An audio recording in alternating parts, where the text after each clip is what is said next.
তুই মিশন সম্পর্কে কিছু জানিস? তোর জন্য প্রথমে ব্যর্থ হতে হলো। আমাকে জ্ঞান দিতে বলছে কে তোকে? ওসমান, এটা আমাদের একটা ড্রিম ছিল, যা তুই ভেঙে দিয়েছিস। তুই আর্মি ক্যাপ্টেন? দেখে তো মনে হয় একদম বাচ্চা। মিশনে প্রথমবারই সফল হতে হবে, এটা কোথায় লেখা আছে? ওসমান, আবু সাইদ আমাদের বারবার সুযোগ দিবে না। সুযোগ করে নিতে হবে। প্রয়োজন হলে আমি নিজেই সে সুযোগ করে দিব। কি বলতে চাইছিস? এবারই আমার শেষ চেষ্টা। প্রয়োজনে প্রাণ দিয়ে দিব, তবুও পিছু হাঁটবো না। ওসমান, তুই একটা পাগল। সাইদ আমাকে পাগল করেছে। তুই জানিস না আমরা কতটা সুখী ছিলাম, কতটা সুন্দর ছিল আমাদের জীবন। আমার চোখের সামনে আমার স্ত্রী, কন্যা সন্তানদের নির্মমভাবে হত্যা চালায়। তখন ওর কাছে ভিক্ষা চেয়েছিলাম, আমার স্ত্রী সন্তানের প্রাণ। কিন্তু সাইদ আমার কোনো কথা শোনেনি। আমার চোখের সামনে আমার স্ত্রীর কপালে গুলি করে, তবুও বলেছিলাম আমার সন্তানদের অন্তত ছেড়ে দে, কিন্তু সেটাও করেনি। ট্যাঙ্কের নিচে রেখে আমার দুটো কলিজার টুকরা মেয়েকে মেরে ফেলে। সেদিন থেকে ভেবে নিয়েছিলাম আমার জীবন যতদিন থাকবে ততদিন শুধু আবু সাইদকে মারার জন্য চেষ্টা করব। নিজের প্রাণের বিনিময়ে হলেও ওর মাথায় এই বুলেট ঢুকাবো। ওসমানের কথা শুনতে শুনতে লক্ষ্য করলাম আশেপাশে সবাই গোল হয়ে বসে ওসমানের কথা শুনছে। শুধু কথাই না, তাদের কিছু চোখে জল, আবার কিছু চোখে ক্রোধ খুব ভয়ানকভাবে প্রকাশ হচ্ছিল। তাদের প্রতিটা চোখ যেন সাইদকে খুন করার পরিকল্পনা করতে ব্যস্ত আছে। অনেকেই মিশনে গিয়ে ইনজুরিতে পড়েছে, তবুও তাদের ভিতরে থাকা ক্রোধ ক্রমশ বাড়তে আছে। নিজেও চুপ করে থেকে আছি, কি বলবো ভেবে পাচ্ছি না। তোর কি মনে হয় ওরা আমার গোলাম? না, এরা আমার গোলাম না। এখানে যারা আছে সবাই তাদের পরিবারকে হারিয়ে আজ নিঃস্ব। শুধুমাত্র প্রতিশোধ নেওয়ার জন্য আমরা সবাই জুট হয়েছি। আর ইনশাল্লাহ আমরা একদিন ঠিকই সফল হব। বেঁচে থাকার শেষ সময় অবধি যুদ্ধ করব, ধ্বংস করার জন্য। যুদ্ধ করব ধ্বংস করার জন্য, প্রতিশোধ নিব হারানোর জন্য। শুনতে পেলি? হুম। যাও, সবাই বিশ্রাম করো। সবাই উঠে চলে গেল। শুধু একবার না, অনেকবার চেষ্টা করার পরেও কেউ সফল হয় না। তুই আমাদের দেখ, 10 বছরে কতবার চেষ্টা করেছি আমার নিজেরই মনে নেই। তুই তো শিক্ষিত তাই না? তাহলে তো এটা জানার কথা। রবার্ট ক্রুজ এবং মাকড়সা, হুম, জানি। সে নিজেও কিন্তু প্রথমবার সফল হয়নি। রাইট। হ্যাঁ। ওসমানের সাথে কিছু সময় কথা বলার পর বলল, পরশু আমরা মিশনে যাচ্ছি। না, এটা করলে অনেক ক্ষতি হবে। কেন? আমি শিওর না, বাট মনে হয় সাইদকে বার্মা থেকে সাহায্য করা হচ্ছে। এতক্ষণে হয়তো বার্মায় থাকা তার সব ব্যক্তিদের কাছে খবর পৌঁছে গেছে। তারাও চুপ করে বসে থাকবে না, নিশ্চয়ই তাকে উপযুক্ত হেল্প করেছেন। তাহলে? অন্য একটা সুযোগের আশাতে থাকতে হবে। তাহলে এখন কি? প্রশিক্ষণ, সেটাও অনেক কঠোর করে। হুম। দেখতে দেখতে অনেক দিন চলে গেল। বাংলাদেশ আর্মি থেকে উপযুক্ত পরিমাণে প্রশিক্ষণের জন্য অস্ত্র পাঠানো হয়েছে গতকাল। যতদিন না অবধি সবাই সুস্থ হয়ে উঠছে, ততদিন মিশনে যাওয়া কোনোভাবে সম্ভব না। গুহার এক কোণে বসে এসব ভাবছি, তখনই একটা ছেলে আসলো। বয়স খুব বেশি হবে না, 10-12। Hi sir. হাই জুনিয়র, নাম কি তোমার? আকাশ। আপনার? নিলয়। স্যার আপনি আর্মি? হুম, আর্মি ক্যাপ্টেন। স্যার একটা কথা বলি। হ্যাঁ, বলো। আপনার আর্মি জীবন আমাকে শোনাবেন প্লিজ? তার আগে বলো, তুমি এখানে কেন? আগে তো দেখিনি কখনো। ওসমান চাচার ছোট ভাইয়ের ছেলে আমি। শুনেছি আব্বু আম্মুকে আবু সাইদ নামের কেউ একজন মারাতে চাচা আমাকে নিয়ে পালিয়ে যায়। আর তখন থেকেই আমি একটা মক্তবে পড়াশোনা করি। দুজন কথা বলছি, তখন কম বেশি অনেকে আমাদের কাছে আসলো। কি কথা হচ্ছে ক্যাপ্টেন? স্যার কি করে তার জীবনে ক্যাপ্টেন হয়েছে সেটা জানতে চাইছি, কিন্তু স্যার এটা বলতে নারাজ। আরে বললে কি সমস্যা?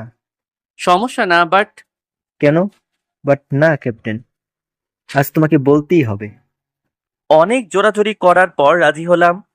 এপ্রিল 29, 2018।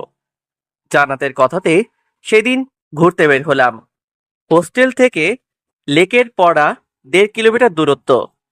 হোস্টেল থেকে সন্ধ্যায় বের হয়ে রিক্সা নিয়ে লেকের পার এসে দেখলাম জান্নাত বসে আছে। কত সময় লাগে? সরি, কোন মেয়ের সাথে ডেটিং করতে গেছিলি? কারোর সাথে যাইনি।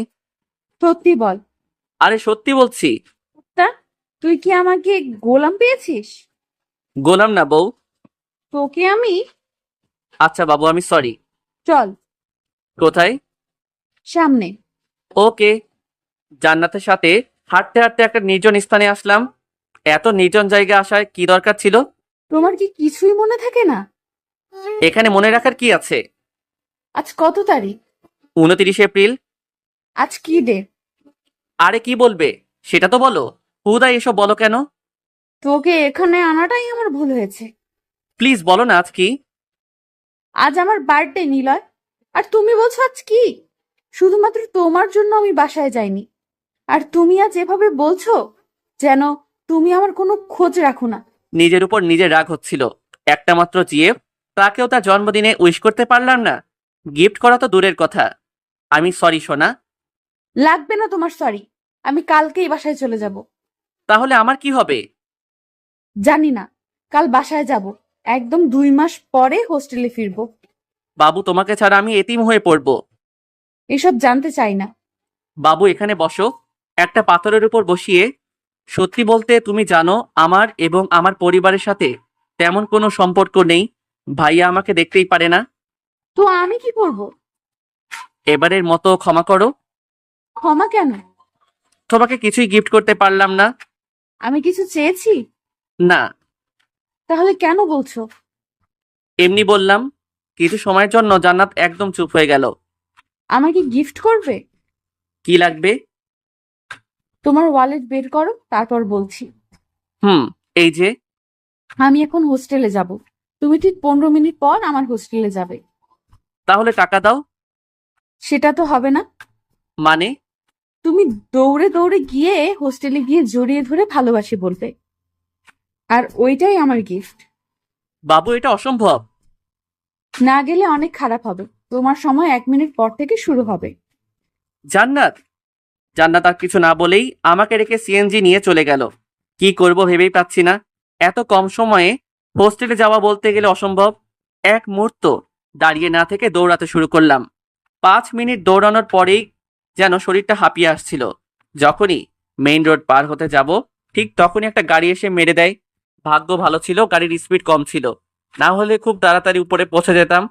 উঠে গিয়ে আবারও দৌড়াতে যাব, ঠিক তখন শুনতে পেলাম, এই ছেলে এদিকে আসো। তখন তো তোদের খেয়াল করিনি, দূর থেকে বললাম। তাড়াতাড়ি বলুন। তুমি জানো কাদের সাথে কথা বলছো? কাছে এসে দেখলাম আর্মি। আর তিনি অন্য কেউ না, স্বয়ং সিনহা স্যার। ভয়ে গলাটা শুকিয়ে গেল। কোথায় যাচ্ছ? স্যার, জিএফকে উপহার দিতে। গিফট? সেটাও দৌড়িয়ে? এটাই চেয়েছে। মানে? সব বললাম। কেন? পৌঁছে দেই? ধন্যবাদ স্যার। চলুন। স্যারের সাথে গাড়িতে উঠে দেখলাম আরো কয়েকজন আর্মি রয়েছেন। ঠিকানা বলো। Girls hostel, 3/1। নাম কি তোমার? নিলয়। দৌড়ানোর ক্ষমতা আছে? কলেজের মধ্যে টপার। শুধু কি এটাই, নাকি আরো কিছু পারো? সাঁতারেও দক্ষতা আছে। এটা নাও। স্যার, এটা? স্ত্রীর জন্য নিয়ে যাচ্ছিলাম। তার চেয়ে বরং স্ত্রীর জন্য তোমার এবং তোমার জিএফ এর গল্প সাথে নিয়ে যাব। মেজর স্যারের মুখে এমন কথা শুনে একটু লজ্জা পেয়ে চুপ করে গেলাম। লজ্জা পাওয়ার কিছু নেই, আমিও প্রেম করেই বিয়ে করেছি। আর শোনো, পরশু এই ঠিকানায় চলে আসবে। কেন স্যার? তোমার সাথে একটা মিটিং করব। কিন্তু স্যার, আমার কাছে এত টাকা নেই। আপনাকে তো বললাম জিএফ ওয়ালেট কেড়ে নিয়ে গেছে। এটা রাখো। স্যার, কি বলছেন এসব? এখন ধার দিচ্ছি, যখন সফল হবে তখন ফিরিয়ে দিবে। Okay sir. স্যারের সাথে কথা বলতে বলতে হোস্টেলে চলে আসলাম। মোবাইলে সময় দেখতে গিয়ে দেখলাম ফোন নষ্ট হয়ে গেছে। বুঝতেই পারছি না সময় এখনো আছে কিনা। স্যার, আসছি। সাবধানে থেকো। ধন্যবাদ স্যার। সবাইকে উদ্দেশ্য করে সালাম দিয়ে গার্লস হোস্টেলের নিচে থেকে জান্নাতকে ডাকলাম। জান্নাত নিচে এসে বলল, বাহ, এত তাড়াতাড়ি! হুম। হাত পেছনে কেন? এটা তোমার জন্য। ওয়াও, আই লাভ ইউ কুত্তা। আই লাভ ইউ টু কুত্তি। ক্যাম্পাসের মধ্যে জান্নাতকে জড়িয়ে ধরে কপালে চুমু দিতেই বলল, তোমার হাতে রক্ত কিভাবে আসলো? রাস্তায় পড়ে গেছিলাম। আসতে বলেছি বলেই কি আসতে হবে? ভালোবাসি যে। ঢং। গিফট পেয়েছো? হুম, আর অনেক happy. Love you. I love you too পাগল। জান্নাতের সাথে কথা বলতে বলতে রাস্তায় চলে আসলাম। এক সময় বললাম, এখন যাই, অনেক রাত হয়ে গেছে। এটা ধরো, ওয়ালেট দিয়ে। রেখে দাও, বেশি কিছু নাই। আমি বেশি কিছু দিতে পারিনি, বাট কিছু দিয়েছি। বুঝলাম না। হোস্টেলে গিয়ে দেখো। ঠিক আছে, বাই। হুম। আর শোনো, হ্যাঁ বলো। I miss you. কাল বাসায় যেতে হবে। অনেক মিস করব। আমিও। এখন যাচ্ছি। জান্নাতে থেকে হাত ছাড়াবো, তখনই হাতে কামড় দিল। আউচ! মাইর খাবা। দাও। হাত দিয়ে মারার ভয় দেখাতেই চোখ বন্ধ করে নিল। যখন দেখলো আমি আর মারলাম না, তখন আবার হাতে কামড় দিল। মাথায় আলতোভাবে ধাক্কা দিতেই হাত দিয়ে মুখ মুচড়ে ধরলো। পাগলিটার ভাব দেখে মাথায় থাপ্পড় দিতেই অভিমানে মুখ ঘুরিয়ে নিল। তাহলে মারলে কেন? এটাকে মারা বলে? হুম। আর তুমি এখন শান্তি পাবে। বলুন মহারানী, আমাকে কি শাস্তি পেতে হবে? হাঁটতে হাঁটতে অনেক দূর এসে গেছি। এখন তুমি আমাকে কোলে নিয়ে আবার হোস্টেলে দিয়ে আসবে। তুমি না বললেও আমি এটাই করতাম সোনা। জান্নাতকে কোলে তুলে হাঁটাতে অনেকটা কষ্ট হচ্ছিল, যা জান্নাত ঠিকই বুঝতে পারছিল। তাই কোল থেকে নেমে কাঁধে উঠল। কাঁধে কেন? তোমার ঘাড়ে কামড় দিব তাই। মাইর দিব। তাই? এমন করবে না। কেন? আমার সুরসুরি পায়। জান্নাতকে কাঁধে করে নিয়ে হোস্টেলে এসে নামিয়ে দিলাম। ছাড়তে ইচ্ছে করছে না। পাগলি যাও, ঘুমাও এখন। এটা দাও। কেউ দেখে ফেলবে। দিবি কিনা? রাগ দেখাও কেন? হুম। তাহলে কাকে রাগ দেখাবো বলো? হ্যাঁ হয়েছে, এখন আসো। জান্নাতের ঠোঁটে আলতো করে ভালোবাসার রং এঁকে দিয়ে চলে আসলাম। পরের দিন বাস স্টপে জান্নাতকে সাথে নিয়ে একটা বেঞ্চের উপর বসে দুজন কথা বলছিলাম। শোনো, হ্যাঁ বলো। আমার দিকে তাকাও। ওকে বাবু, তাকালাম। জড়িয়ে ধরো। পাবলিক পিটাইবে, কাঁধের উপর মাথা দিয়েই থাকো। তাহলে পাপ্পি দাও। তুমি কি আমাকে মাইর খাওয়াতে চাইতেছো? প্লিজ না। প্লিজ প্লিজ প্লিজ আমি কিন্তু প্লিজ। জান্নাতের ওই মায়াবী চেহারা দেখে হেরে গিয়েছিলাম। হ্যাঁ, আমার নিজেরও ইচ্ছা করছিল সেদিন জান্নাতকে জড়িয়ে ধরে বসে থাকতে, কিন্তু আশেপাশে লোকজনের ভিড়ে কিছুই করা হয়নি। জান্নাতকে সামনে এনে কপালে চুমু দিয়ে বসিয়ে দিলাম। হঠাৎ হাসি শব্দ পেয়ে বাম দিকে তাকিয়ে দেখলাম কয়েকটা কাপল আমাদের দেখে মিটমিট করে হাসছে। নিজে একটু লজ্জা পেয়ে যাই। পাগলিকে বললাম, এমন পাবলিক প্লেসে করা ঠিক না। তবু পাগলির জন্য লজ্জা পেতে হচ্ছে। হঠাৎ কাঁধে কারো হাত পেয়ে পেছনে ঘুরলাম। বয়স্ক দুজন দম্পতি আসলো। অনেক সুখী হবি তোমাদের নতুন জীবনে। ধন্যবাদ চাচা। আর আমাদের জন্য দোয়া করবেন, যেন খুব তাড়াতাড়ি আমাদের সংসারে একটা বেবি আসে। অবশ্যই মা। এইটুকু বলেই তারা চলে গেল। ওই পাগলি, আমাদের বিয়ে কবে হলো শুনি? তুমি কি চাও এখন আমি তোমাকে কামড় দেই? কালকের কামড়ের ব্যথা কমেনি, এখন কামড় দিলে সব দাঁত ফেলে দিব। যা, কথা নেই। আচ্ছা, ফেলবো না। জান্নাতের সাথে কথা বলতে বলতে বাস চলে আসলো। বাস আসাতে দুজনের মনই খারাপ হয়ে গেল। মলিন চেহারা নিয়ে দাঁড়িয়ে গেল। নিজের খেয়াল রেখো। হুম, তুমিও। আর কখনো কোনো মেয়ের দিকে তাকাবে না। যদি আমি জানতে পেরেছি তুমি অন্য মেয়ের দিকে তাকিয়েছো, তাহলে তখনই ব্রেকআপ। অনেক মিস করব। আমি অনেক বেশি। হুম। আই লাভ ইউ পাগল। I love you too my পাগলি। I love you 3। হুম। এখন ওঠো, বাস ছেড়ে দিবে। তোমাকে ছাড়তে মন চাইছে না। কিন্তু যেতে তো হবে। হুম, বাই। বাই। জান্নাত বাসে ওঠার পর সিটে বসে বাইরে তাকালো। জানালা দিয়ে বিদায় জানাতেই বাস তার আপন গতিতে চলে গেল। পাগলিটা চলে গেল। অনেক ভালোবাসি। জান্নাতকে ছাড়া একটা দিন থাকা আমার জন্য কতটা কষ্টের সেটা অনেক আগেই বুঝতে পারছিলাম। দিনটা কোনো রকম কাটিয়ে রাতে রাফির ফোন দিয়ে জান্নাতকে কল দিয়ে অনেকটা সময় কথা বলে ঘুমাতে যাব, তখন কিছু একটা মনে করে ওয়ালেট বের করতেই মনে পড়ল আর্মি মেজর সিনহা স্যার আমাকে ক্যাম্পে যেতে বলেছেন। পরের দিন বন্ধুদের কাউকে কিছু না বলে স্যারের দেওয়া ঠিকানায় চলে গেলাম। তখন কিছুটা ভয় পেয়ে গেছিলাম। এখানে কেন? জি, এখানে কি চাই? মেজর স্যারের সাথে দেখা করতে আসছি। চলো আমার সাথে। জি। লোকটার সাথে হাঁটতে হাঁটতে একটা ক্যাম্পিং এর ভিতরে নিয়ে আসলো। স্যার, ছেলেটা আপনার সাথে দেখা করতে আসছে। রশিদ, তুমি যাও। ও কি স্যার? লোকটা চলে যেতেই মেজর স্যার দাঁড়িয়ে কাছে এসে টেবিল থেকে ওনার বন্দুক, একটা পতাকা এবং একটা ওয়ালেট উপরে ছুড়ে দিল। কিছু সময়ের জন্য মেজর স্যারকে পাগল মনে হয়েছিল ওনার এমন কাজের জন্য। তিনটা জিনিস একসাথে আমার ধরা সম্ভব ছিল না, কারণ তিনটার দূরত্ব কিছুটা দূরে ছিল। অন্য দুটোকে রেখে লাল সবুজের পতাকাটাকে সম্মানের সাথে ধরে স্যারের হাতে দিলাম। আমার দিকে অবাক ভঙ্গিতে তাকিয়ে থেকে বলল, সাবাস বেটা, তুই সিলেক্ট হয়ে গেছিস। স্যার কিসের সিলেক্ট? তুমি বাংলাদেশ আর্মিতে সিলেক্ট হয়েছো। আজ থেকেই তোমার প্রশিক্ষণ শুরু। স্যার আপনার কথা আমার একদম মাথায় আসছে না। তুমি যদি টাকা বা ক্ষমতাকে ভালোবাসতে তাহলে ওই দুটোর মধ্যে যে কোনো একটা ধরতে, বাট তোমার মধ্যে আছে প্রকৃত দেশপ্রেম। কিন্তু স্যার আমি এভাবে। দেশকে ভালোবাসো? অবশ্যই স্যার। তাহলে আমার কথাটা শোনো। Okay sir. সেদিন থেকে আমার যাত্রা শুরু। আমাকে প্রশিক্ষণে সাহায্য স্বয়ং মেজর স্যার নিজেই করেছেন। রানিং, সুইমিং, ফায়ারিং সহ অন্যান্য দক্ষতার জন্য মেজর স্যারের কাছে খুব তাড়াতাড়ি একজন ফেভারিট আর্মি হয়ে উঠি। কিন্তু তখন আমি ক্যাপ্টেন হয়ে উঠিনি।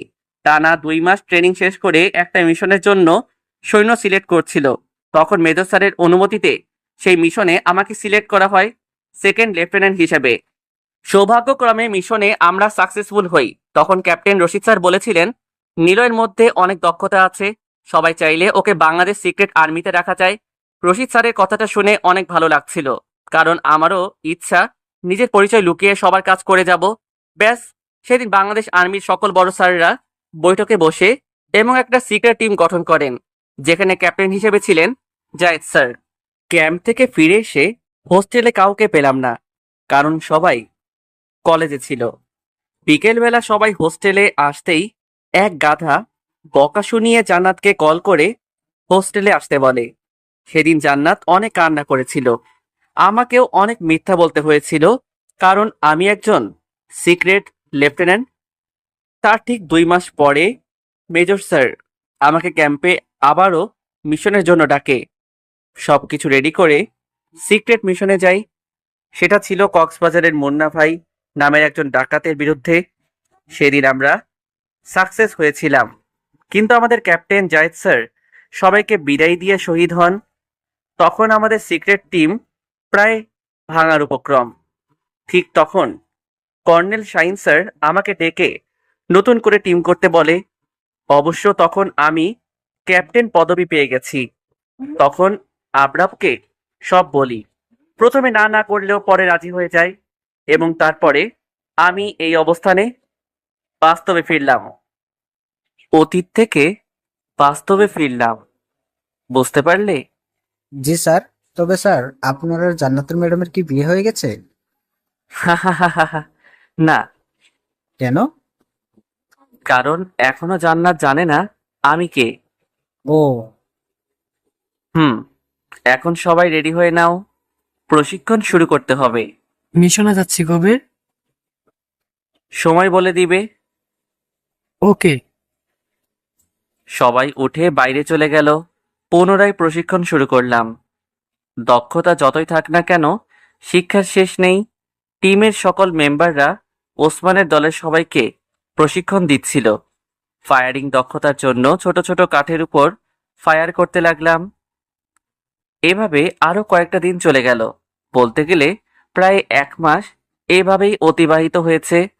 সব এখন আগের অবস্থায় ফিরে আসছে।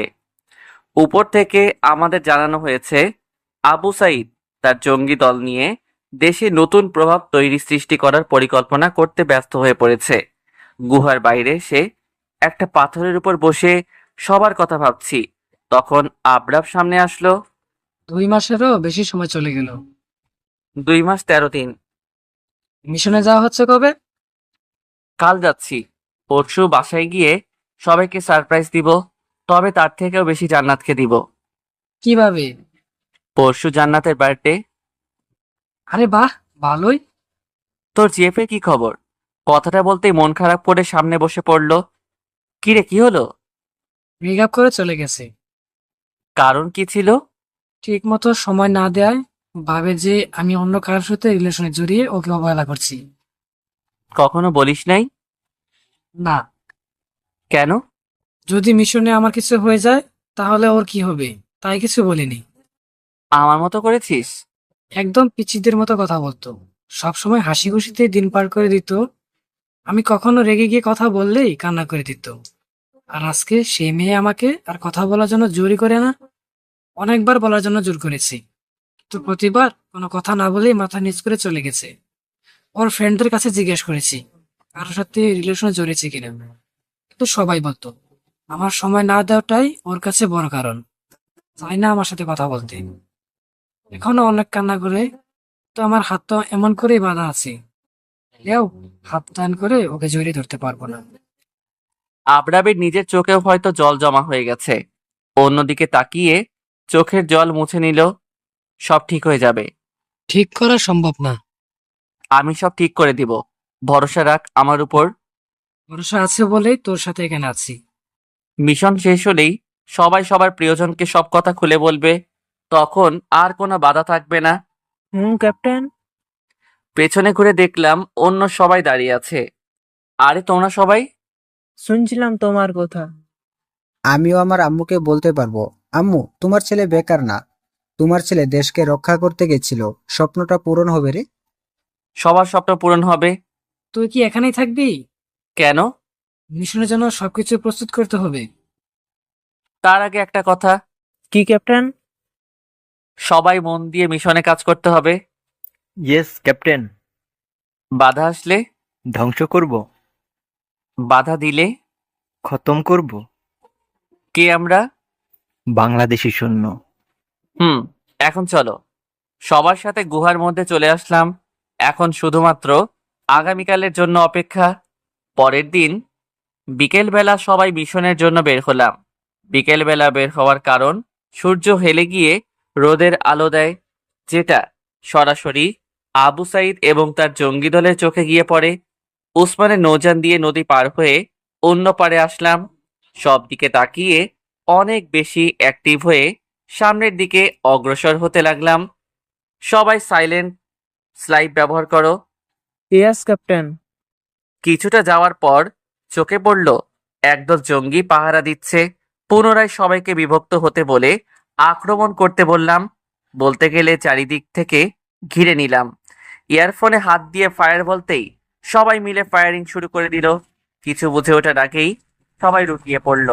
সামনের দিকে যাব, তখনই মনে হলো কেউ একজন কথা বলার জন্য চেষ্টা করছে।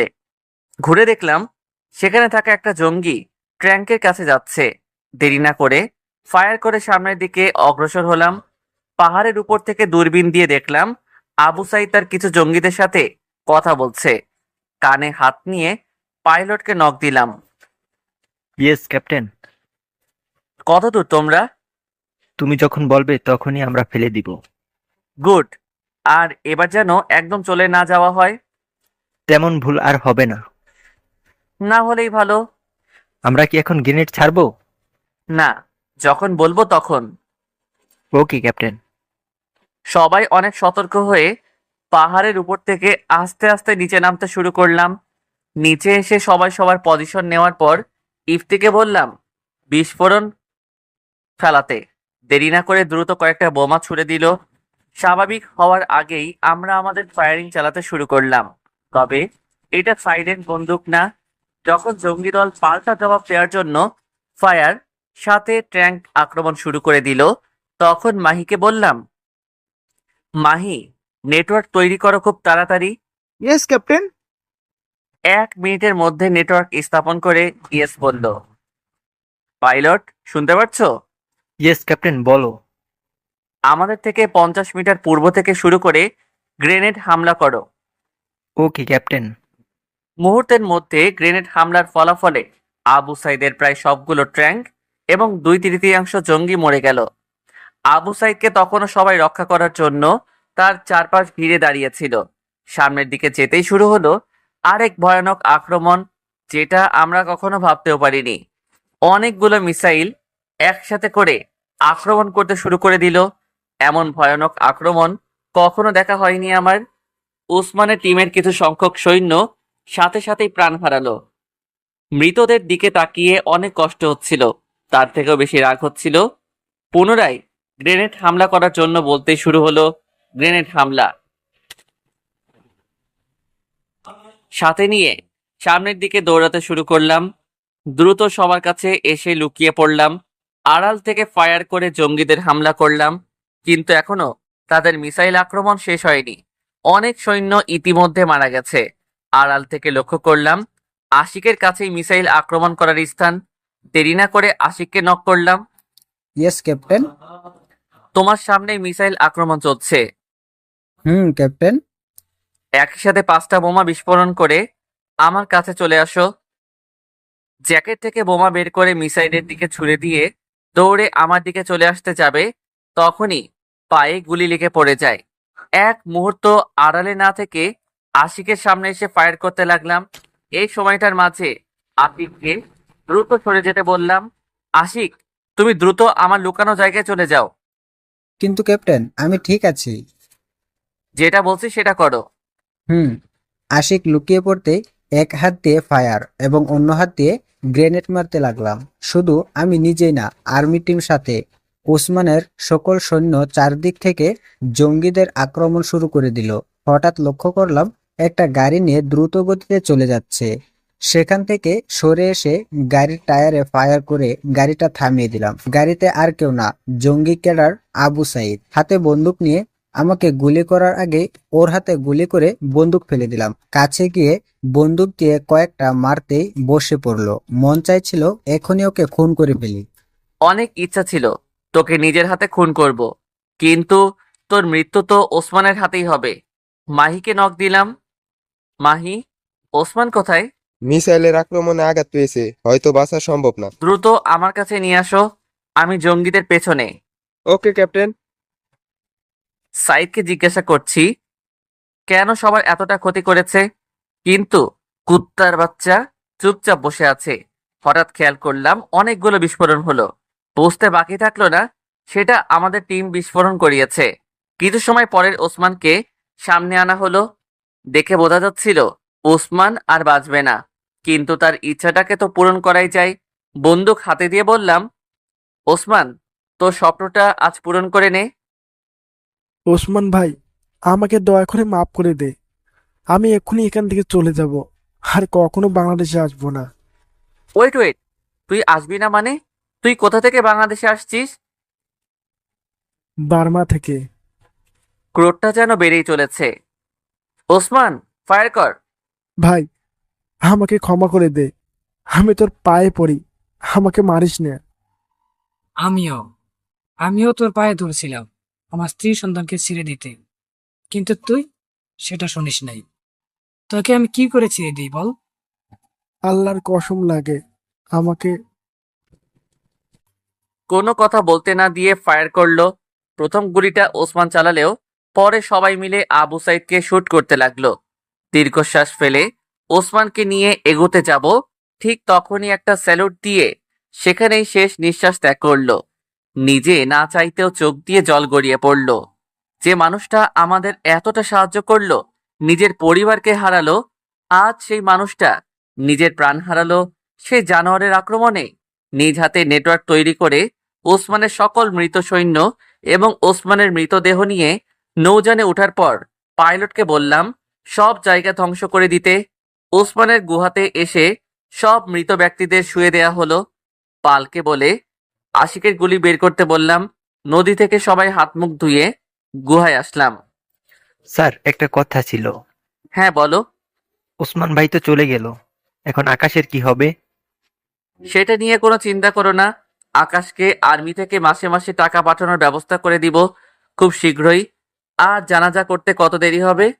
কবর খুঁড়া অনেক আগে থেকেই শুরু হয়েছে। আমরা এখনকার মসজিদের ইমামকে বলে আসতে বলছি। ও, রাত প্রায় 10টার সময় সবকিছু শেষ করার পর আবারও গুহাতে চলে আসলাম। কাল সকাল হতেই আমাদের চলে যেতে হবে। সবাইকে বলতে পারবো নিজের পরিচয়। জান্নাতকেও সারপ্রাইজ দিতে পারবো। নিশ্চয়ই পাগলিটা বকা দিবে, মারবে, কিন্তু কিছু সময় পরেই আবার ভালোবাসবে। এসব ভাবতে ভাবতে কখন যে ঘুমিয়ে গেছি নিজেই বলতে পারবো না। পরের দিন মাহির ডাকে ঘুম থেকে উঠে স্বাভাবিক হলাম। গাড়িতে সময় দেখতেই দেখলাম প্রায় 11টা ছুঁই ছুঁই। গতকাল অনেক ধকল গেছে, তাই এমনটা হওয়াই স্বাভাবিক। ওসমানের সাথে কাজ করা সকলকে উদ্দেশ্য করে বললাম, অনেক অনেক ধন্যবাদ আমাদের এবং দেশ থেকে জঙ্গি মুক্তি করার জন্য। তবে আপনাদের সকলের কাছে আমার একটা অনুরোধ আছে। জি বলুন। আমি চাই আপনারা এই বন্দুকের ব্যবহার ছেড়ে দিবেন, একদম আগের জীবনে ফিরে যাবেন। কথাটা শুনে সবাই সবার সাথে কথা বলতে লাগলো। হঠাৎ মাঝখান থেকে কেউ একজন বলে উঠল, ঠিক আছে স্যার, আমরা সকালে এটার ব্যবহার ছেড়ে দিব। এটা হাতে নিয়েছিলাম শুধু প্রতিশোধ নেওয়ার জন্য, যা এখন খতম হয়েছে। তাই আর আমরা এটা ব্যবহার ছেড়ে দিয়ে নতুন জীবনের অগ্রসর হব। ধন্যবাদ সবাইকে। ক্যাপ আমাদের নেওয়ার জন্য উড়োজাহাজ আসছে। ভালো থাকবেন সবাই। অনেক অনেক শুভকামনা রইল আপনাদের নতুন জীবনের জন্য। আপনাদেরও ধন্যবাদ স্যার, আমাদের এতটা সাহায্য করার জন্য। আল্লাহ হাফেজ। আল্লাহ হাফেজ। দাঁড়িয়ে না থেকে সবাইকে বিদায় দিয়ে টিমের সকল মেম্বারদের নিয়ে উড়োজাহাজে উঠে বেল্ট পরে নিলাম। সবাই সবার দিকে তাকিয়ে হেসে দিলাম। হাসবই বা না কেন, এতদিন পর যে সবাই সবার মনের কথাটা প্রিয়জনদের বলার সুযোগ পেয়েছি। তাছাড়া সবাই তো এটাই চেয়েছিলাম। ক্যাম্পে আসতেই দেখলাম আর্মি ডিপার্টমেন্টের সবাই গোল হয়ে দাঁড়িয়ে আছে। উড়োজাহাজ থেকে নামতেই মেজর এবং কর্নেল স্যার এগিয়ে আসলো। সাবাস captain Niloy, thank you sir. তোমাদেরকেও স্বাগতম বয়েস। অনেক সাহসিকতার পরিচয় দিয়েছো। সবাই এখন বিশ্রাম নিতে যাও। 3টায় জেনারেল স্যার এসে সবার সাথে কথা বলবে। নিলয়, তুমি সবাইকে নিয়ে তাঁবুতে চলে যাও। Okay sir. স্যালুট জানিয়ে সবাইকে সাথে নিয়ে তাঁবুতে এসে কিছু সময় কথা বলার পাশাপাশি ড্রেস খুলে অন্য ড্রেস পরে নিলাম। বিকেল হতেই জেনারেল স্যার ক্যাম্পিং এ চলে আসলো। সবাই মিলে স্যারকে সালাম জানিয়ে কর্নেল স্যার কেবিনে নিয়ে গেল। কিছু সময় পরেই মেজর স্যার আমাদের ডেকে কেবিনে নিয়ে গেল।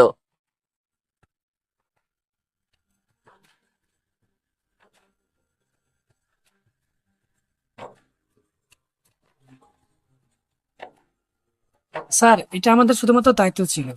তোমাদের আগে অনেক সেনা গিয়েছে, ওদের সাথে লড়াই করেছে, কিন্তু কেউ সফল হয়নি।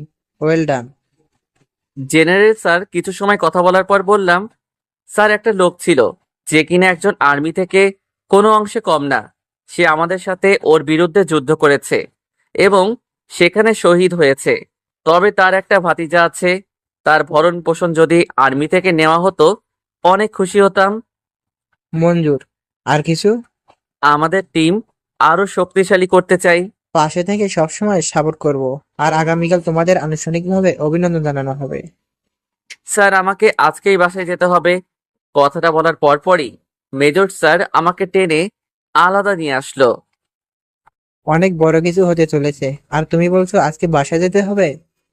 স্যার আজ ওর বার্থডে, জীবনে প্রথমবার সারপ্রাইজ দিতে চাইছি। প্লিজ স্যার কিছু একটা ম্যানেজ করেন। তুমি আমাকে জেনারেল স্যারের থেকে বকা শোনাবে?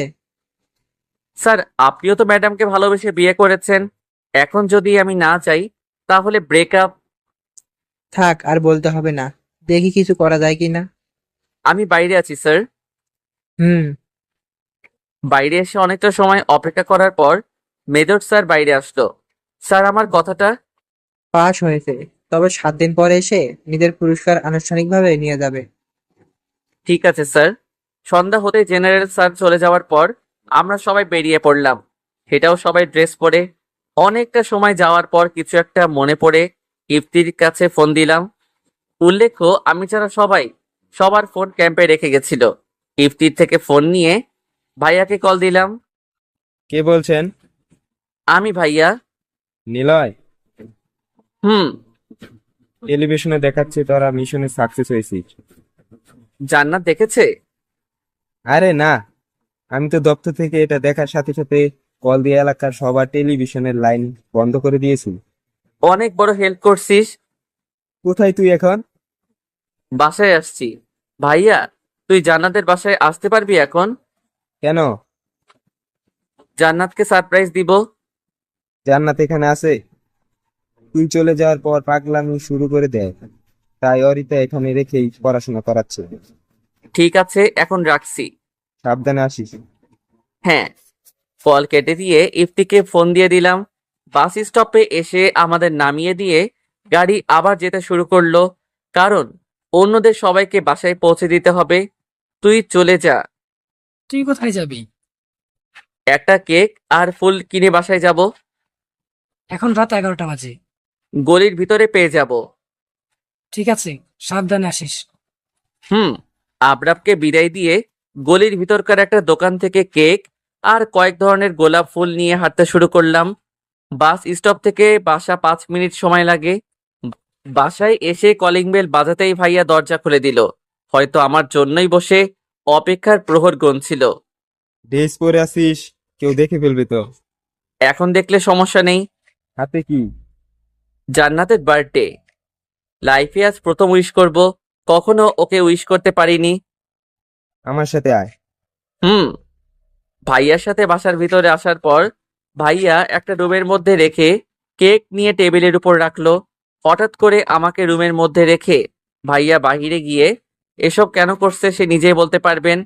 ভাইয়া আমার দিকে তাকিয়ে দৌড়ে রুমের দরজা বন্ধ করে দিয়ে গেল। এখন বেশ অবাক হলাম, তবুও চুপ করে বসে রইলাম। হঠাৎ মনে পড়লো রুমের একটা জায়গা ফাঁকা আছে। যদিও বাইরে থেকে বোঝা যায় না, তবে রুম থেকে খুব করে বোঝা যায় বাইরে কি হচ্ছে। ভাইয়া প্রথমে কেকটা সাজিয়ে রেখে আম্মু আব্বুকে ডেকে ডেকে বাইরে দাঁড় করালো। আম্মু আব্বু কিছু বলতে চাইলেও ভাইয়া চুপ করতে বলাতে চুপ করে গেল। পরক্ষণেই ভাইয়া উপরে গিয়ে কিছু একটা করতে লাগলো। অনেকটা সময় যাওয়ার পর দেখলাম ভাবি আর ভাইয়া জান্নাতের চোখ বেঁধে নিচে নিয়ে আসছে। জান্নাতের জোরে জোরে কথা খুব করে বোঝা যাচ্ছিল। আপু, আমাকে এমন করার মানে কি? একটু অপেক্ষা কর। কেন অপেক্ষা করব? আমাকে এমন করে কোথায় নিয়ে যাচ্ছ? মাত্র 3 মিনিট বোন। আমার ভালো লাগছে না। ভালো লাগার জন্যই তো এসব বলছি। ধুর। আর কোনো কথা না বলে ভাইয়া ভাবির সাথে জান্নাত নিচে আসলো। জান্নাতকে কেকের সামনে দাঁড় করিয়ে রুমের দরজা খুলে দিয়ে চলে গেল। আমি বের হব তখন আবারও ভাইয়া এসে রুমেই থাকতে বলল। শালার কপাল একটা, মনটা চাইতাছে বাসা থেকে এক্ষুনি বের হয়ে যাই। এতদিন পর বাসায় আসলাম, এসেও এসব দেখতে হচ্ছে। তবুও মুখ বুজে আছি। দরজার আড়াল থেকে সবার কথা শুনতে লাগলাম। ভাইয়া কিছু সময় কথা বলার পর আমাকে বলল, ক্যাপ্টেন, এখন আসো। বুঝতে বাকি রইল না ভাইয়া আমাকে ডাকছে। রুমে না থেকে বাইরে বের হতেই আব্বু আম্মু ভাবি সহ অবাক ভঙ্গিতে তাকিয়ে আছে। আমাকে এই অবস্থায় দেখবে কখনো কল্পনাও করতে পারেনি। ভাইয়া সবাইকে ইশারা করে চুপ করতে বলল, কিন্তু আম্মু তখনও আমার দিকে তাকিয়ে আছে। কোনো কথা না বলে আব্বু আম্মুকে জড়িয়ে ধরলাম, কিন্তু ভাইয়ার জন্য কোনো কথা বলতে পারছিলাম না। এবার ভাইয়া শুরু করলো। হ্যাপি বার্থডে শালিকা, তবে তোর জন্য সারপ্রাইজটা সামনে অপেক্ষা করছে। কি দেখবি? চোখ খুলে দিলে তো দেখবো, তাই না? ওরে তার চোখের বাঁধন খুলে দাও। ঠিক আছে আম্মা। আম্মুর কথা মতো জান্নাতের চোখের বাঁধন খুলে দিয়ে আমার দিকে এক নজর তাকানোর পর কয়েকটা পিছে গিয়ে বসে পড়ল। ভাবি জান্নাতকে ধরে দাঁড় করাতেই কান্না করে দিল। কেমন আছো? আম্মু, আমি তোমার ছেলের সাথে কথা বলতে চাই না। ওনাকে বারণ করো যেন আমার সাথে কথা বলতে না আসে। আম্মু মানে? তোদের কথা সবাই জানে। ও। কেক কাটা শেষ করে জান্নাতের সাথে রুমে আসলাম। এখনো কান্না করতেই আছে। টেবিলের উপর ফুলটা রেখে দাঁড়াতেই দৌড়ে এসে জড়িয়ে ধরলো। আরে কান্না করছো কেন? তুই আমাকে মিথ্যা কথা বলেছিস সব সময়। একটা কথা মিথ্যা বলেছি। কেন ছেড়ে গেছিলে আমাকে রেখে? এটার জন্য। এটা মানে? জান্নাতকে ছাড়িয়ে ভালো করে ড্রেস দেখালাম। হয়তো এখন অবধি আমার ড্রেস খেয়াল করেনি। তুই আর্মি হুম। ট্রেনিং এ গেছিলি? না, মিশনে। কিসের মিশন ছিল? কাল জানতে পারবে। আমি এখন আর তোকে ভালোবাসি না। তাহলে জড়িয়ে আছো কেন? এটা তো এমনি, কিন্তু এখন আর ভালোবাসি না। তাহলে আবার মিশনে যেতে হবে দেখছি। বারণ করেছে কে? যা। আচ্ছা, এখানে বসো। হুম। বিছানার উপর বসিয়ে দিয়ে ফ্রেশ হতে গেলাম। বাথরুম থেকে বের হয়ে এসে দেখি জান্নাত টেলিভিশন অন করছে। কি দেখছো? এটা কি দেখাচ্ছে? আমাদের মিশনের স্থান। তুই এতটা ডেঞ্জারাস জায়গা মিশনের জন্য গেছিলি? কেন? যদি কিছু হয়ে যেত? মরে যেতাম। অনেকদিন পর দেখলাম। আমাকে একবার বলতে পারতে। তুমি জানো না তোমাকে কতটা ভালোবাসি? নাকি ওখানে গিয়ে অন্য কোনো মেয়ের সাথে রিলেশনে জড়িয়েছো? পাগলির এমন কথা শুনে হেসে দিলাম। হাসছো কেন? মিশনে মেয়ে নেই, আর আমাদের টিম সিক্রেট ছিল। ও, অনেক ক্ষুধা লাগছে। একটু দাঁড়াও, আমি এক্ষুনি খাবার নিয়ে আসছি। তাড়াতাড়ি, ওকে? হুম। জান্নাতের রুম থেকে বের হতেই টেলিভিশনের দিকে নজর দিলাম। সিক্রেট মিশনের টিমের কথা বলছে। জেনারেল স্যার সব মিডিয়ার কাছে আমাদের কথা বলছে। প্রতিটা চ্যানেলে আমাদের সাকসেসফুল মিশনের কথা বলা হচ্ছে। নিজের মধ্যেও ভালো লাগছে মিশনে সাকসেস হয়ে, তবে কিছুটা খারাপ লাগছে। মিশনে অনেকগুলো প্রাণ গেছে, অনেক সাহায্য করেছে আমাদের, কিন্তু দুর্ভাগ্য তারা যুদ্ধে শহীদ হয়েছে। রুমের মধ্যে এসব ভাবতে ভাবতে জান্নাত এসে টেলিভিশন বন্ধ করে দিল। কি হলো? এখন খাবার খাও। তুমি খাইয়ে দাও, আমি টেলিভিশন দেখছি। নিচের হাত নেই? হাতের মালকিন তো আমার সামনে। পুরাতন ডায়লগ। দাও। হা করো। হুম। এখন আমাদের বিয়ে হবে। বিয়ে মানে? আমাদের বিয়ে হবে না? জান্নাতকে খাবার প্লেট পাশে রাখতে বলে জিজ্ঞেস করলাম, আমাদের বিয়ে কেন হবে? কেন, তুমি আমাকে বিয়ে করবে না? বিয়ে করব, কিন্তু দেরি হবে। দেরি না, 2 মাস পরই আমাদের বিয়ে হবে। পাগল হয়ে গেছো? যা হওয়ার হয়েছি, বিয়ে হবে এটাই ফাইনাল। পারবো না বিয়ে করতে। সেটা তো সময় বলে দিবে।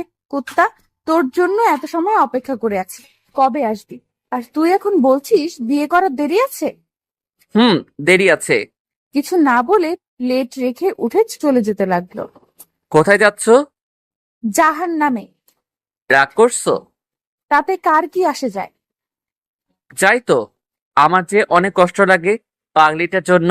তোর আজাইরা কথা বাদ দিয়ে খাবার খেয়ে ঘুমিয়ে যা। তুমি খাইয়ে দিবে না? না, কেন? আমার ইচ্ছা। Good night. আর কোনো কথা না বাড়িয়ে রুম থেকে চলে গেল। অনেক ক্ষুধা লাগছিল, তাই নিজ হাতেই খাবার খেতে হলো। লক্ষ্য করলাম হাতের অনেক জায়গা ক্ষত হয়ে কেটে গেছে, আবার কোথাও কোথাও আঙুলের ছ্যাঁক লেগেছে। খাবার শেষ করে ড্রেস চেঞ্জ করে নিয়ে জান্নাতের রুমের কাছে আসলাম। দরজার বাইরে থেকে ডাকতেই জান্নাত দরজা খুলে দিয়ে আবার বিছানায় শুয়ে পড়ল।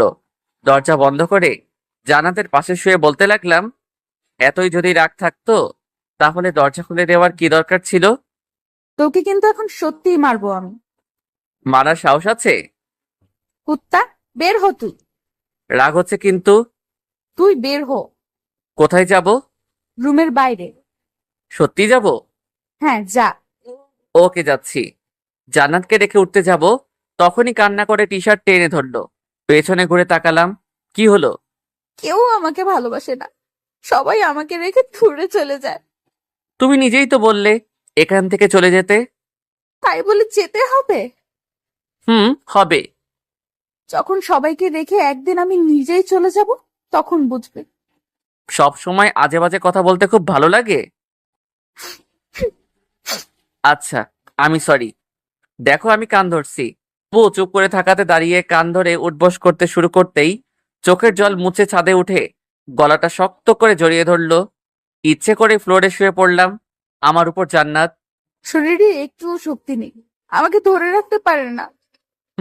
একদম শক্তি নেই। এখন কি এইভাবে ফ্লোরে শুয়ে থাকবো? তুমি উঠতে দিলে তো উঠবো, তাই না? আমি তো উঠবো না, এভাবে থাকবো। তোমার এই বদঅভ্যাস কি কখনো যাবে না? না, একদম যাবে না। আমাকে ঘুরতে দাও। উল্টো দিকে শুয়ে জান্নাতের হাতে হাত রাখলাম। শুকিয়ে গেছো একদম।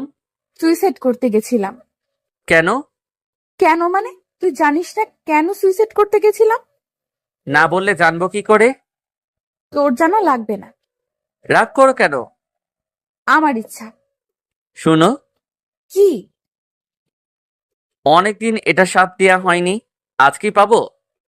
তখনই করতে চেয়েছিলাম, কিন্তু আম্মু আব্বুর জন্য করতে পারিনি, তাই বলে এখন দিব সেটা ভেবো না। জান্নাতের কথা শুনে ভ্রু কুঁচকে তাকিয়ে বললাম, এখন কি হলো যে দিবা না? ইচ্ছা নাই তাই। আমার তো আছে। দিব না, যাও। সত্যি দিবা না? না। ওকে, তাহলে রুমে গিয়ে ঘুমাই যাই। এখান থেকে আর কোনো লাভ হবে বলে মনে হয় না। উঠো। ওকে। জান্নাত আমার থেকে উঠতেই দাঁড়িয়ে জান্নাতের দিকে দেখে এক চিলতে হাসি দিয়ে রুম থেকে বের হয়ে আমার রুমে এসে রুমটা লক করে ঘুমিয়ে গেলাম। পরের দিন বাইরে থেকে ভাবির আম্মুর ডাকে ঘুম থেকে উঠলাম।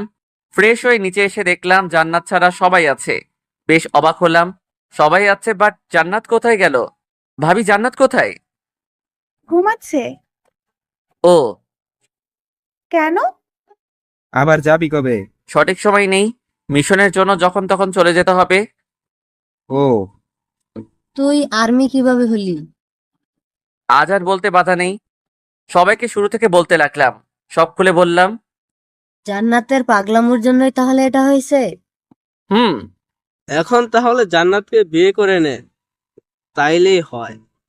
আম্মু, আমি জান্নাতকে বিয়ে করতে চাই না। কেন? না মানে করব, বাট একটু সময় নেওয়ার পর। কত সময় পর? যতদিন না তোদের বাচ্চা হয় ততদিন। মায়ের খাবি? আমাদের বাচ্চা নেওয়া দেরি আছে। আমার বিয়ে করাও অনেক দেরি আছে। বাচ্চা হলে তুই বিয়ে করবি তো? আগে হোক তারপর। আগে বল। হ্যাঁ, বাচ্চা হলে করব। বৌমা, বাচ্চা নিয়ে নাও। হুম। বুঝতে পারছিলাম ভাবির মতের বিরুদ্ধে আব্বু কথাটা বলল। ভাবিকে দেখে ঠিক বোঝা গেলেও চেহারা দেখে ঠিকই বোঝা যাচ্ছিল সে এখনই বাচ্চা নিতে রাজি না। কিন্তু বিয়ের পর বাচ্চা নিতে কেন এত সমস্যা হবে? ভালোবেসে বিয়ে করেছে, আর সংসারকে আরো জোরালো করতে হলে সন্তান অনেক বেশি জরুরি। ভাইয়ার দিকে তাকাতেও বুঝলাম সে নিজেও নারাজ। সবাইকে এমন দেখতে ভালো লাগছিল না, তাই বললাম তোমাদের বাচ্চা নেওয়ার আগেই আমরা বিয়ে করব। নাস্তা শেষ করে জান্নাতের রুমে এসে সোফার উপর বসে ফোনে গেম খেলতে শুরু করলাম। অনেকটা সময় যাওয়ার পর জান্নাত ঘুম থেকে উঠে আমাকে দেখতে পেয়ে বলল, লুচু, তুই এখানে? তোর বাপের বাসা এটা যে থাকতে পারবো না? তুই আমার রুমে কেন আসছিস? বাসার সব রুম আমার। ওকে, তাহলে আমি আজকেই তোর বাসা ছেড়ে চলে যাব। দেখ, আমার রাগ তুলবি না। তুললে কি করবি? এমন কিছু করবো যা তুই স্বপ্নেও ভাবতে পারবি না। আমার কথা শুনে জান্নাত হো হো করে হেসে দিল। তোর কিছুই করার সাহস নাই, রুম থেকে বের হ। তোর ল্যাপটপের পাসওয়ার্ড কি সেটা আগে বল। নিলয় কুত্তা ইংরেজিতে। মজা করছি না, সত্যি। আমিও না। ধুর। আর কোনো কথা না বাড়িয়ে জান্নাত চলে যাবে তখন বলে গেল পাসওয়ার্ড নিলয় জান্নাত। বসে না থেকে ল্যাপটপ অন করে ওয়েবসাইটে গিয়ে আমার নিজ ইমেইল অ্যাকাউন্ট লগ ইন করে সিক্রেট আমি ডিপার্টমেন্টে গিয়ে নিউজ দেখতে লাগলাম। অনেকটা সময় যাওয়ার পর জান্নাত রুমে এসে সোজা কোলের উপর বসে জড়িয়ে ধরলো। পাগড়িটাকে এক হাত দিয়ে জড়িয়ে নিয়ে অন্য হাত দিয়ে কাজ করতে লাগলাম। প্রায় 15 মিনিট নিউজ দেখার পর ওয়েবসাইট থেকে বের হয়ে রিমুভ করে দিলাম। হয়ে গেছে। আদর করো। কাল রাতে করতে চেয়েছিলাম, বাট তুমি করতে দাওনি, তাই আমিও আজ করব না। কি হলো? কিছু না। নাস্তা করে আসো। না, করব না। কেন? ইচ্ছা নাই।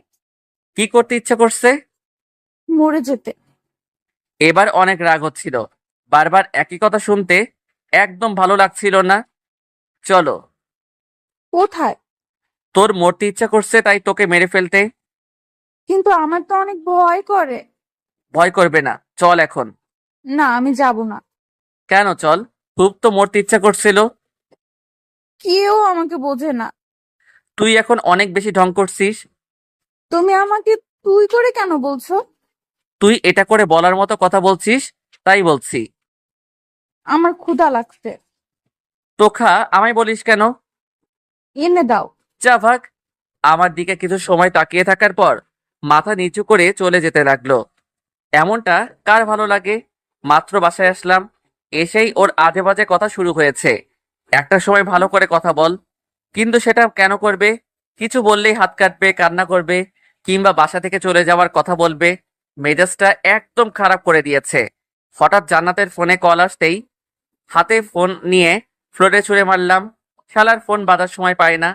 জান্নাতের রুম থেকে বের হয়ে আমার রুমে চলে আসার পর ঘুমিয়ে গেলাম। শরীরটা অনেক ক্লান্ত, তাই ঘুমানো দরকার। বিকেলবেলা ভাবির থেকে জানতে পারলাম জান্নাত মন খারাপ করে ছাদে গেছে। প্রথমে যেতে না চাইলেও পরে রাগানোর জন্য গেলাম। দোলনার উপর বসে বসে চিপস খাচ্ছেন। মন খারাপ তবুও যেন খাওয়া বাদ যাবে না। জান্নাতের পাশে বসতেই কিছুটা সরে গেল। দাও তো। হুম। চিপস খাওয়া শেষ করে ছাদ থেকে চলে যাবে তখন হাত ধরলাম। কোথায় যাচ্ছ? নিচে। যেতে হবে না। কেন? আমরা এখনো প্রেম করব। No thanks. তোকে। উঠে কোমর ধরে কাছে টেনে নিলাম। কি হচ্ছে এসব? প্রেম। এটা ঠিক না কোনটা? যেটা করছো। এখনো তো কিছুই করিনি, বাট এখন শুরু করব। কি করবে? জান্নাতের গাল দুটো ধরে দুজনের ঠোঁট এক করে নিলাম। কিছু সময় যেতেই জান্নাত আমার থেকে ছুটে গিয়ে বলল, আমাকে বিয়ে করবি না, তাহলে আমার সাথে এসব কেন? বিয়ে তো করব, কিন্তু সেটা কিছুদিন পরে। তাহলে এসবও কিছুদিন পরেই করবি। যদি এখন করি? তোর খবর আছে। কি করবে? চিৎকার করব কিন্তু। বারণ করছে কে? সত্যি বলছি। করো, চাইলে তোমার সাথে আমিও করব। পাগল ছাগল। ছাগল না শুধু, পাগল। কাল কলেজে যাবে? হুম। চলো ঘুরতে যাই। এখন? হ্যাঁ। না, রাতে যাব। রাতে কেন? ভূত দেখাবো তাই। তৈরি থেকো তাহলে। হুম। দুজন অনেকটা সময় কথা বলার পর নিচে চলে আসলাম। রাত হতেই দুজন বের হলাম। জান্নাত শাড়ি আর আমি ভাইয়ার একটা পাঞ্জাবি পরে রাস্তার পাশ দিয়ে দুজন দুজনের মতো হাত ধরে হাঁটছি। জান্নাত, যদি আমাকে আবারও যেতে হয় কি করবে তুমি? মিস করব। ভুলে যাবে না তো? ভুলার হলে আগেই ভুলে যেতাম। হুম। ওই শোনো। বলো। কোলে নাও। তুমি বাচ্চা নাকি? হুম, বাচ্চাই তো। মাইর দিব। রাতে তো খাবার খেলাম, মায়ের কিভাবে হজম করব? আগে বললে খাবার আর খেতাম না। ঢং করতে ভালোই জানো। তোমার থেকে শিখছি। আমি কবে শিখাইলাম? তোমার সাথে থাকতে থাকতে শিখে গেছি। এখন কোলে নাও। নিচ্ছি। Good boy. এত মোটা হয়েছো কেন? ওই চুপ। প্রয়োজন হলে আরো মোটা হব। কোনো সমস্যা? একদমই না। আমার কি সমস্যা হবে? শুধু থানায় পুরুষ নির্যাতন করব তোমার নামে। চুপ। কোন কুত্তিকে কোলে নিলাম? কথায় কথায় কামড় দেয়। আর একবার এসব বললে আবারও কামড় দিব। থাক, আর কামড় দিতে হবে না। হুম। রাতে আরো কিছু সময় দুজন ঘোরাঘুরি করার পর বাসায় চলে আসলাম। জান্নাতকে রুমে রেখে আমার রুমে এসে ফ্রেশ হয়ে ঘুমিয়ে গেলাম। কয়েকটা দিন বাসাতেই কেটে গেল। কলেজে যাওয়ার জন্য রেডি হয়ে নিচে এসে নাস্তা করে জান্নাতের সাথে কলেজের পথে রওনা দিলাম। এখন যেন কোনো মেয়ের দিকে তাকানো না দেখি। তাকালে কি হবে? তোর চোখ তুলে নিব। তাহলে তোমাকে দেখবো কি করে শুনি? আমাকে দেখতে হবে না, তোমাকে আমি দেখতে পেলেই হবে। আচ্ছা, শুধু তোমাকেই দেখবো। মনে থাকবে? হ্যাঁ, থাকবে। আমার কিউট বাবু। দুজন কথা বলতে বলতে কলেজে আসার পর জান্নাতের সাথে কিছু সময় কথা বলার পর যা দুই একটা ফ্রেন্ড হয়েছে তাদের কাছে গেলাম। বন্ধুদের কাছে যাওয়ার পর প্রথমে উত্তম মধ্যম দেওয়ার পর বসালো। শালা, তুই আর্মি হওয়ার পরেও কেন আমাদেরকে বলিস নি? জানলে কি করে আর্মি? সারা বাংলাদেশ জানে, আর আমরা জানবো না? তাহলে এটাও জানিস আমরা সিক্রেট ছিলাম? তাই বলে বলবি না? এখন তো জানিস। হুম। নিলয়, তোর সাথে আমার কিছু কথা আছে। হ্যাঁ, বল। কিছু সময় চুপ থাকার পর খুব শান্তভাবে বলতে লাগলো। আইরিনকে ছাড়া আমি কখনো হ্যাপি হতে পারবো না। বলিস নাই? অনেকবার বলতে চেয়েছি, কিন্তু আমার কথাই শুনে না। ও জানে তুই আর্মি? ওর ফ্রেন্ডরা বলছে জানে। কলেজে আসছে? হ্যাঁ, আসছে। তুই জানলে কি করে?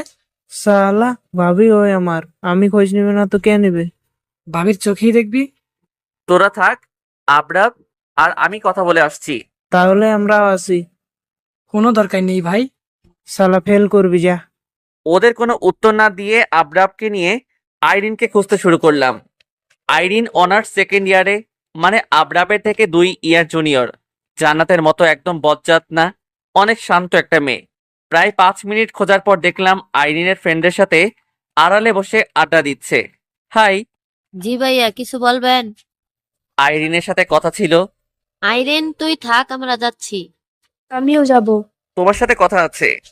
কথা বলার ইচ্ছা নাই। দেখলি, এটাই আমাকে দিনের পর দিন পাগল করে দিচ্ছে।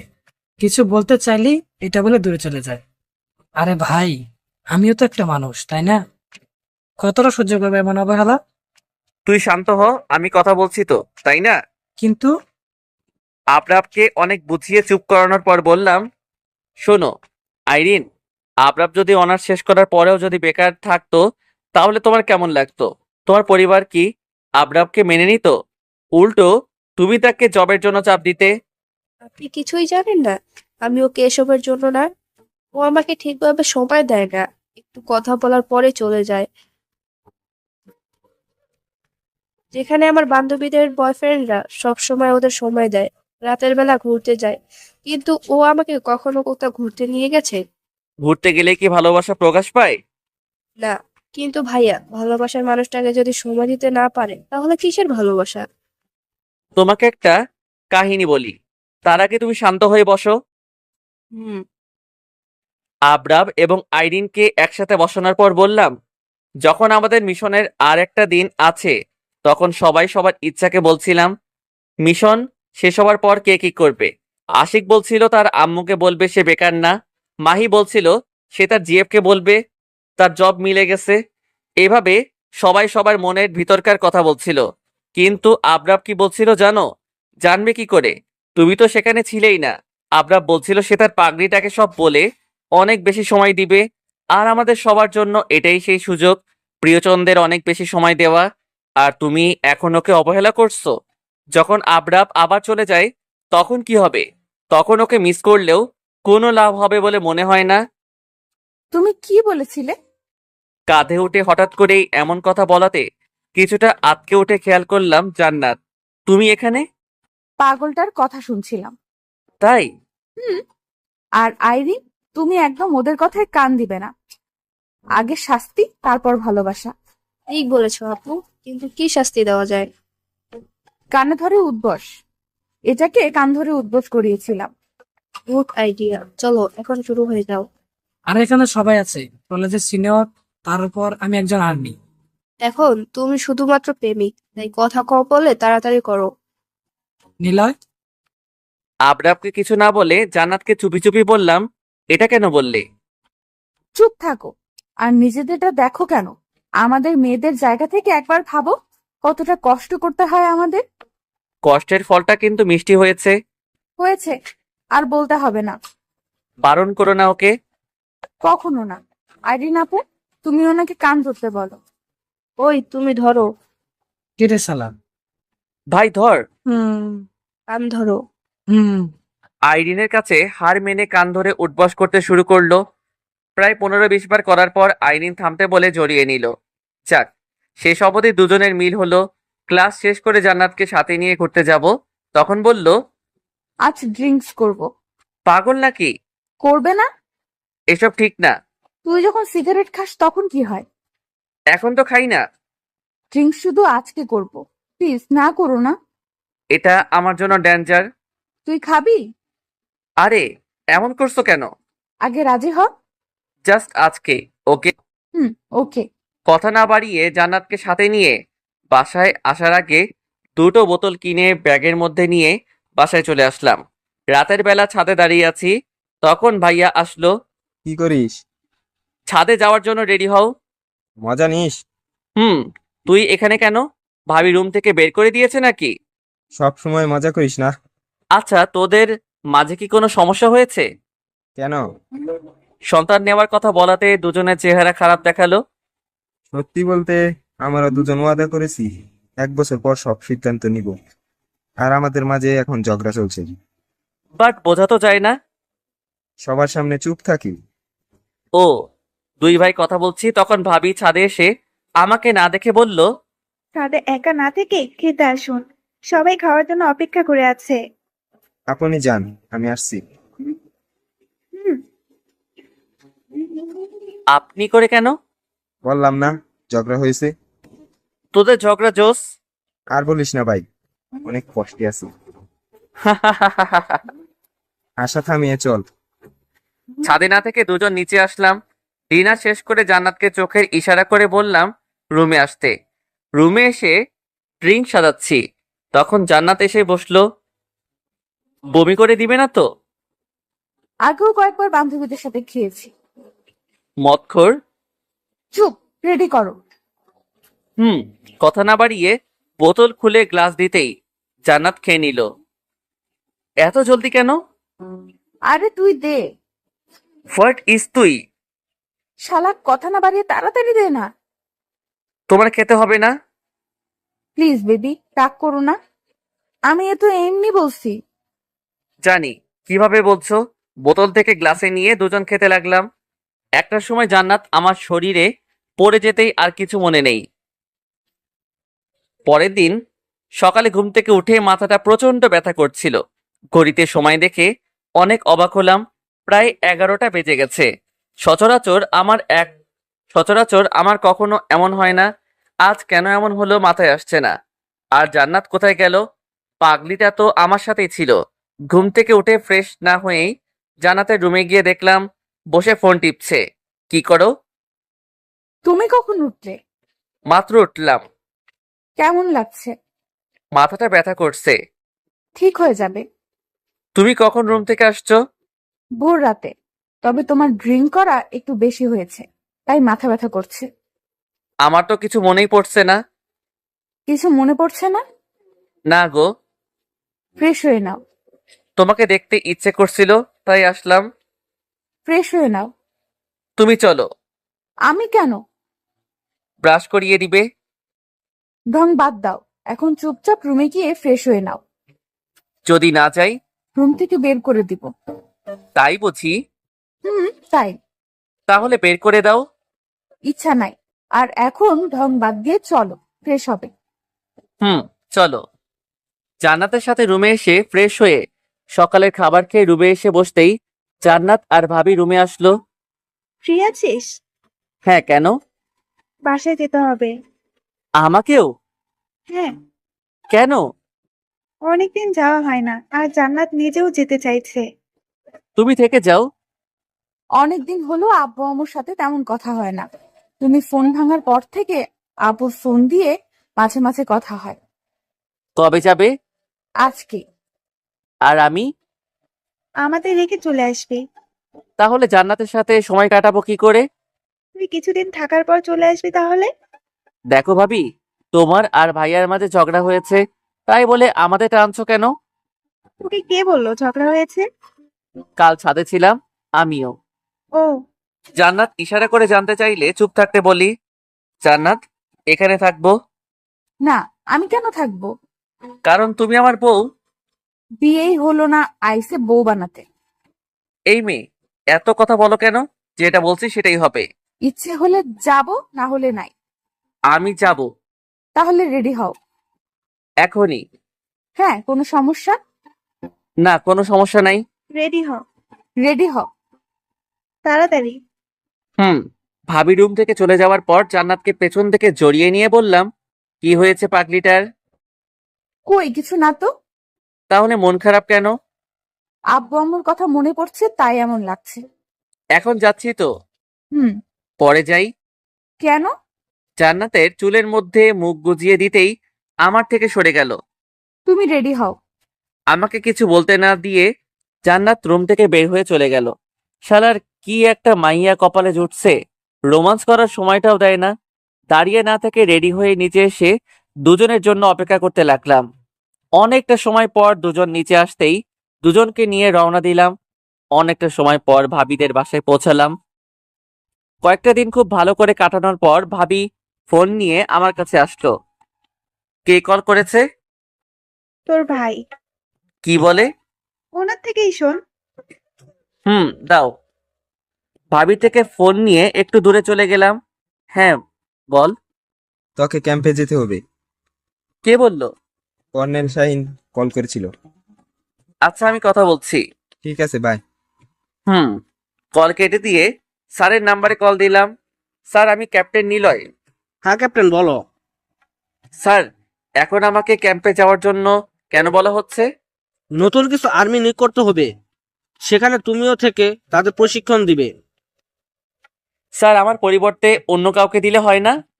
জেনারেল স্যার বলেছেন কবে আসতে হবে? আগামীকাল, সাথে তোমার টিম মেটরাও থাকতে হবে। Yes sir. অপেক্ষা করছি তোমার জন্য। জি স্যার।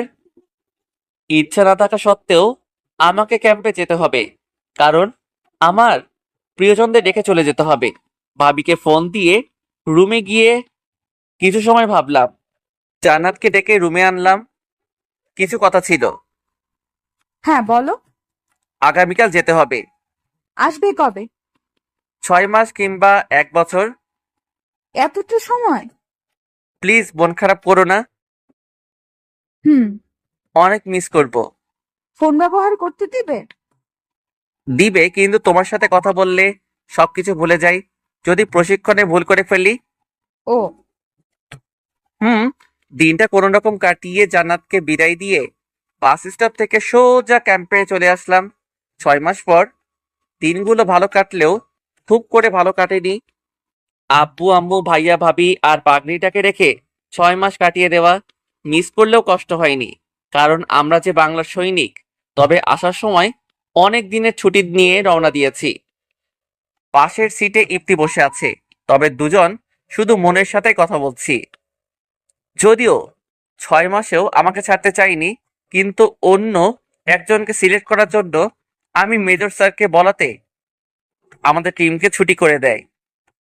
বাসায় এসে কলিং বেল বাজাতে আম্মু দরজা খুলে দিল। আম্মুকে জড়িয়ে ধরে বললাম, কেমন আছো আম্মু? হ্যাঁ বাবা, ভালো আছি। তুই সেখান থেকে আমাদের কেন কল করিস না? সমস্যার জন্য আম্মু। তোর সমস্যাটা কি আজ অব্দি সেটাই জানলাম না। অন্যরা কোথায়? ভিতরে। চলো। হ্যাঁ আয়। সাথে বাসার ভিতরে আসতেই সবাই রুম থেকে বাইরে চলে আসলো। কিন্তু অবাক করা বিষয়, সবাই আসলেও জান্নাতকে দেখতে পাচ্ছিল না। আমাকে দেখে ভাবির বুকটাও ফ্যাকাশে লাগছে। সবার মুখে টুকটাক কথা বলার পর ভাইয়াকে নিজের রুমে নিয়ে আসলাম। কিরে, এভাবে নিয়ে আসলি যে? জান্নাত কোথায়? ওর বাসায়। আমাদের এখানে নাই কেন? জান্নাত নিজে থেকে আসতে চায় না। কেন? জানি না। তুই বাসায় গেছিলি? না। তাহলে বলছিস যে? অরিতা বলেছে, তবে আমি ওদের বাসায় গিয়ে জান্নাতের সাথে কথা বলতে চাইলেও আমাকে বারণ করে। এটার জন্য অনিতার সাথে মাঝে মধ্যেই ঝগড়া হয়, তাই আর বলি না। চল। কোথায়? ওদের বাসায়। এখন? হ্যাঁ এখন। কিন্তু আমাকে হ্যাপি দেখতে চাস? ঠিক আছে, চল। কাউকে কিছু না বলে দুই ভাই জান্নাতের বাসার উদ্দেশ্যে রওনা দিলাম। বাসায় এসে কলিং বেল বাজাতেই আন্টি এসে দরজা খুলে দিল। তোমরা এখানে? জান্নাত কোথায়? রুমে আছে। ওকে, নিচে আসতে বলুন। তোমরা বসো, আমি আসছি। আন্টি আমাদের রেখে উপরে চলে গেল। প্রায় 10 মিনিট পর নিচে আসলেও এসেছে শুধু একা। মা, জান্নাত কোথায়? ও আসতে চাইছে না। ভাইয়া তুই থাক, আমি আসছি। বুঝিয়ে কথা বলবি। দৌড়ে রুমে এসে দরজা নক করলাম। কয়েকবার দরজাতে মারার পর দরজা খুলে আমাকে দেখে আবার যখন বন্ধ করে দিবে, তখনই হাত দিয়ে ধাক্কা দিয়ে দরজা খুলে রুমের ভিতর গিয়ে ঠাস করে 2টো থাপ্পড় মেরে দিলাম।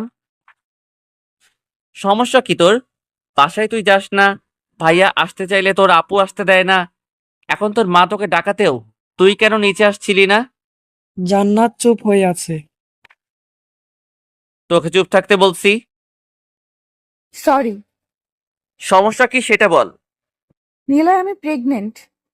প্রেগনেন্ট মানে? হ্যাঁ আমি প্রেগনেন্ট। কথাটা শোনার পর কেমন জানি মাথাটা ঘুরতে শুরু করে দিয়েছে।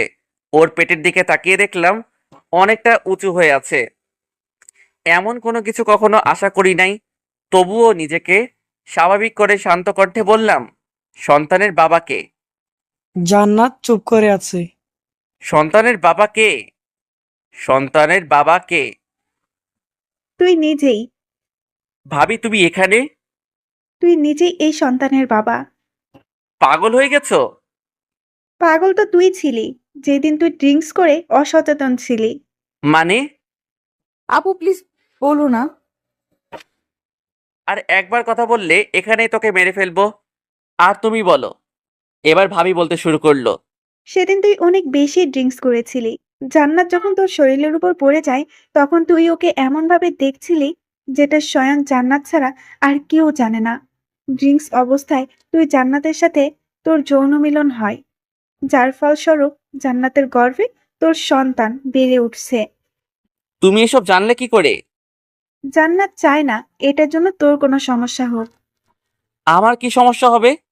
সেটা জান্নাত বলতে পারবে। ভাবিকে কিছু না বলে জান্নাতের দিকে তাকিয়ে বললাম, কি সমস্যা? কোনো সমস্যা না। বলবি নাকি মাইর খাবি? তুমি বলেছিলে তোমার সাথে কথা বললে তুমি প্রশিক্ষণে সব ভুলে যাও, তাই কাউকে জানাইনি। ভাবি তুমি বাইরে যাও। ঠিক আছে। আমার ইচ্ছা করছে তোকে এখন মাইর দিতে। সরি। আরে এটা আমাদের সন্তান, আমাকে বললে আমার থেকে আর কেউ এত খুশি হবে না। আর তুই আমার থেকে লুকাইছিস? সরি। কোনো সরি নাই, শাস্তি পেতে হবে। কি শাস্তি? পরশু আমাকে বিয়ে করতে হবে। আমি রাজি। রাজি? হুম। ওলে বাবুলে, থাপ্পড় অনেক জোরে লেগেছে বুঝি?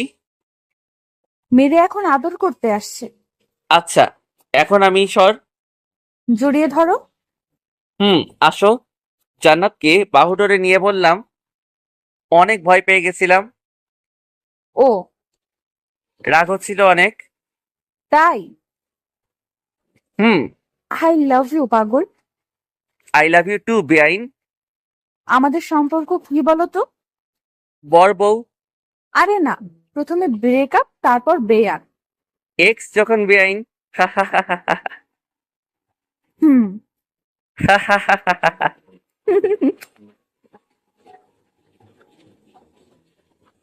সমাপ্ত।